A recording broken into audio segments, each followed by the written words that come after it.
قرآن جب تک ہے، جب تک اہل بیت کو بھی موجود رہنا ہے، یہ ذہن میں رہے۔ نویں امام کا زمانہ تھا، اب یہ سمجھ لیجئے کہ حضرت علی سے معاملہ 200 برس آگے بڑھ گیا۔ حضرت علی سے معاملہ لگ بھگ 200 برس آگے بڑھ گیا ہے۔ علی کے دنیا سے گئے کو 200 برس کے قریب ہونے آتے ہیں۔ نویں امام کا پیریڈ ہے، سمجھے آپ؟ اور چور پکڑا گیا دربار معتصم میں، اور چور نے چوری کا اقرار بھی کر لیا،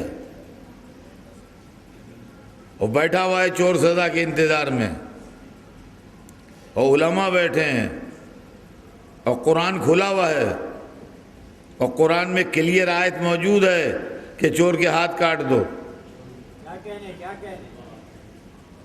سنیے گا ذرا، اب یہاں کے اوپر یہ بھی نہیں کہ کہاں لکھا ہے، سامنے آیت رکھی ہوئی ہے کہ چور کے ہاتھ کاٹ دو، قرآن میں لکھا ہے، بھائی جس پر چھڑ گئی کہ ہاتھ کہاں سے کاٹے جائے۔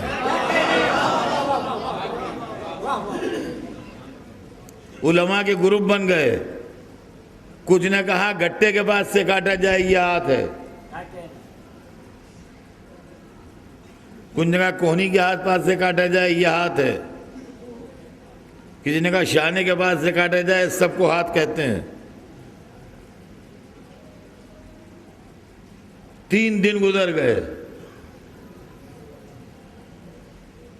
فیصلہ نہیں ہو پا رہا ہے۔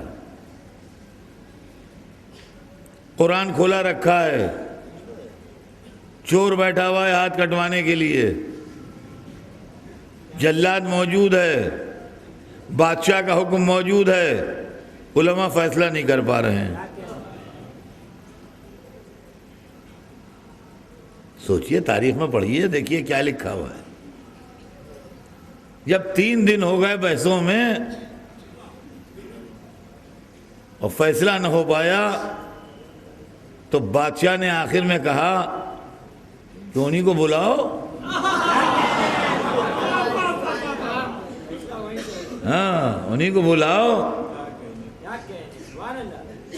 یہ مسئلہ وہی حل کریں گے۔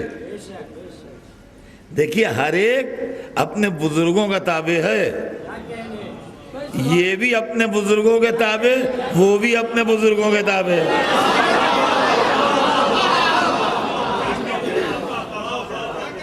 جن کے بزرگوں نے بلایا تھا وہ بلا رہے ہیں، جن کے بزرگ گئے تھے وہ جا رہے ہیں۔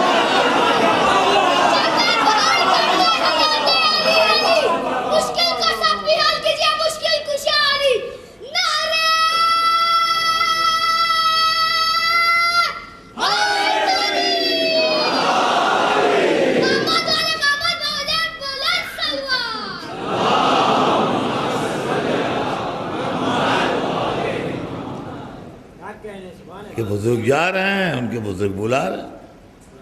معلوم ہے جب مشکل پڑتی ہے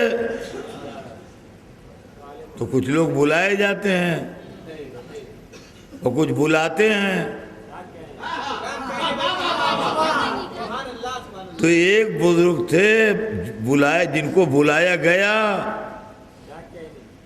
اور ایک شخص تھا جس نے بلایا، معتصم نے بلایا،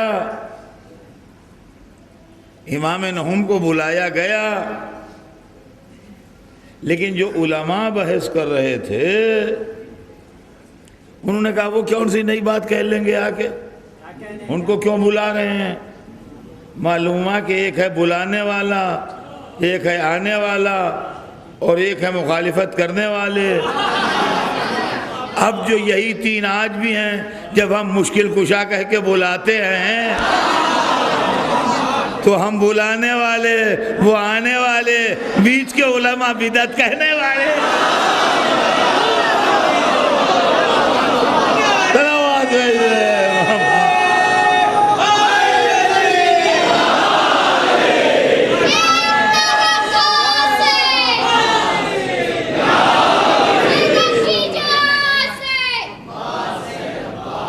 سکینہ کی جو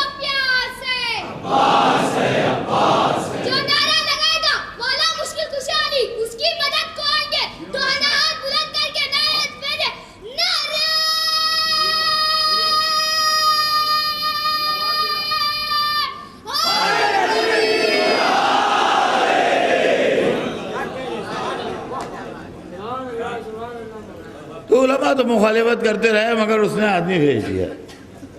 اب وہ بادشاہ تھا، ظاہر ہے کہ وہ آدمی آ گیا. ان کا چلیے آپ کو زحمت دی ہے، تشریف لائے. اور یہ بھی واضح رہے کہ امام نہم کا قصہ ہے، یہ نویں امام کا، جن کی کل عمر شریف ہی 25 برس ہوئی ہے. تو ظاہر ہے کہ جس وقت تشریف لائے ہوں گے اس وقت 25 برس سے بھی کچھ کم ہی عمر ہوگی. ظاہر ہے کہ زندگی کے آخری دن تو تشریف لائے نہیں ہوں گے. ان کا یہ مسئلہ درپیش ہے. یہ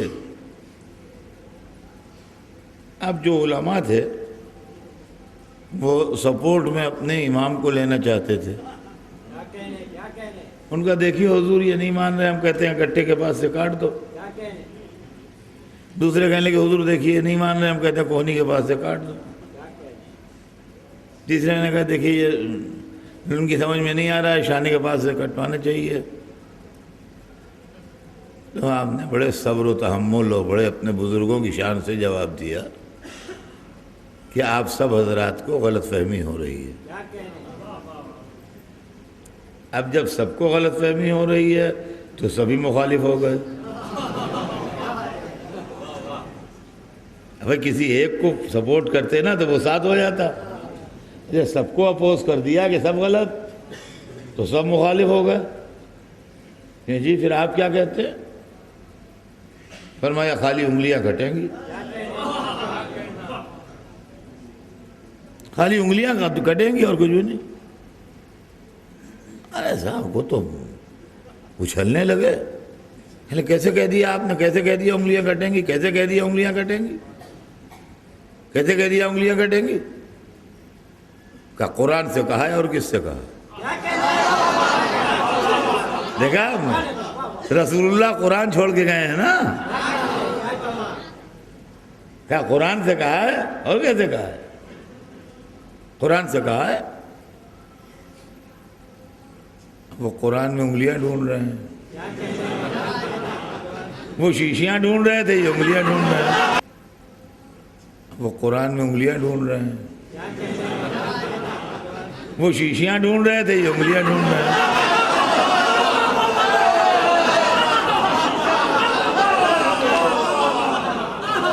جی وہ انگلیاں ڈھونڈ رہے ہیں.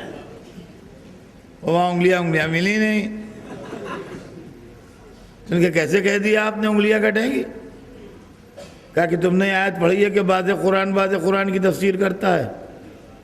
ان القرآن یفسر بعضہ بعضا، بعض قرآن کی تفسیر کرتا ہے. کہا جی ہاں یہ تو ہے سامنے کی آیت. کہا تم نے قرآن میں یہ آیت پڑھی ہے کہ سجدے کی جگہیں اللہ کے لیے ہیں؟ کہا کہ جی ہاں. کہا تمہیں یہ معلوم ہے کہ ہتھیلیاں اجزاء سجدہ میں ہیں؟ کہا جی ہاں یہ تو معلوم ہے. کہا تو وہ تو اللہ کے لیے ہیں، وہ چھوڑی جائیں گی. ہتھیلی چھوڑ کے کتنا ہاتھ بچتا ہے؟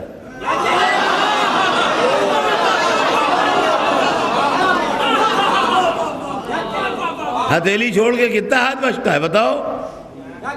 آپ صاحب سب علماء خاموش. ان کا جی بجائے ارشاد فرمایا آپ نے درست ہے. انگلیاں بچتی ہیں خالی. کا انگلیاں کٹیں گی. امام آئے فیصلہ ہو گیا. اور کس سے ہوا؟ قرآن سے ہوا.